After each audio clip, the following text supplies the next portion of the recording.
एक बार फिर भारत माता मंदिर की तरफ से हार्दिक हार्दिक अभिनंदन। केवट धन्य हो गया, केवट धन्य हो गया है। भगवान के चरणों को पखारने लगा है, भगवान के चरणों को पखार रहा था केवट। भगवान श्री राम की ओर देखकर जानकी मैया हंस दी। अभी अभी तो राम जी हंस रहे थे भी से करुणा एन, अब जानकी मैया भी हंस रही है, मुस्कुरा रही है। ये क्यों हंस रही है? बोले जानकी जी इसलिए हंस रही है कि भगवान श्री राम जब से अयोध्या से आए हैं ना, बड़े उदास जैसे लग रहे थे, पर ये केवट धन्य है जिसकी बातों को सुनकर भगवान को भी हंसी आ गई, जिसको भगवान को भी हंसा दिया, जिसने ये धन्य है केवट। सुनी केवट के बेन प्रेम लपेटे अटपटे बिहसे करुणा एन। भगवान श्री राम भी मुस्कुरा दिए हैं। जगत में ऐसा कर्म करके जाओ कि हमारे किसी कर्म से दुनिया को कष्ट नहीं हो, हमारे जगत में रहकर अच्छा कर्म करने से लोगों को आनंद आए, ऐसा कर्म हमें करना चाहिए। केवट भगवान श्री राम के चरणों को पखारने लगा है। धीरे से भगवान ने अपना चरण बढ़ाया आगे। केवट कहता भगवान आप गिर भी सकते हैं ना, इसलिए आपके दोनों हाथ मेरे मस्तक पर रख दीजिए। और जैसे ही केवट के मस्तक पर भगवान ने हाथ रखे ना, देवताओं ने आकाश मार्ग से पुष्पों की वर्षा की। केवट धन्य हो गया भगवान के चरणों को पखार करके। भगवान श्री राम चरणों को धुला करके खड़े हैं। अब ये केवट क्या कर रहा है? बोले वो चरणों तक जो थी ना उसको बांट रहा है। तो सबसे पहले नंबर किसका आया? बोले लक्ष्मण जी का।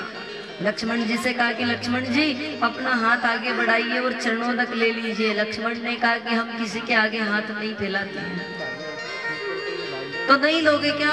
बोले हाँ नहीं। अरे क्यों नहीं लोगे? बोले हमारे कुल में मांगने की आदत नहीं है। तो बताइए आपके बड़े बूढ़े मांगते आ रहे हैं और आप कह रहे हो कि मांगते नहीं है। बोले कब मांगा हमारे बड़े लोगों ने? बोले अभी अभी भगवान राम ने कहा था ना, मांगी नाव न केवट आना। लक्ष्मण जी ने कहा ठीक है, तो ला जल्दी से प्रसाद दे दे। प्रसाद लेकर पान कर रहे हैं सब लोग। गंगा के तट पर प्रभु श्री राम उस नौका में बैठ गए। नौका आगे बढ़ने लगी है। एक केवट नाव कभी इधर ले जाता है, कभी उधर ले जा रहा है, पार नहीं उतार रहा। बड़ा चतुर है, क्योंकि अब तक तो अवसर भगवान के हाथ में था, पर अब भगवान अवसर मेरे हाथ में है, इसलिए मेरी मर्जी में कब छोड़ूं आपको। बिठा लिया और भगवान को कभी इधर कभी उधर ले जा रहा है। गंगा के पार नहीं करा रहा। भगवान ने कहा केवट जल्दी से करा देना पार।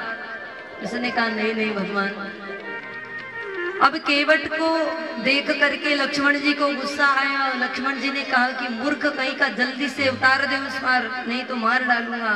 ये कहता है कि आप मार डालेंगे ना तो बड़ा अच्छा होगा। भगवान के छोटे भाई के हाथ मेरी मृत्यु हो जाए, इससे बड़ा क्या हो सकता है। भगवान ने कहा लक्ष्मण थोड़े मौन रहो, चुप रहो। फिर नौका इधर ले जा रहा, कभी उधर ले। बहुत देर हो गई। भगवान ने कहा आप ठीक से छोड़ दे उधर। बोले नहीं भगवान। लक्ष्मण जी ने कहा तो लगता है केवट कि तू कुछ उतराई चाहता है, तुझे कुछ चाहिए इसलिए। केवट ने कहा कि आप क्या बात कर रहे हैं, छोटी तुच्छ बात कर रहे हैं, उतराई। भगवान श्री राम ने भी सोचा कि ये सोच रहा होगा कि कुछ देंगे नहीं, इसलिए कभी इधर ले जा रहा है कभी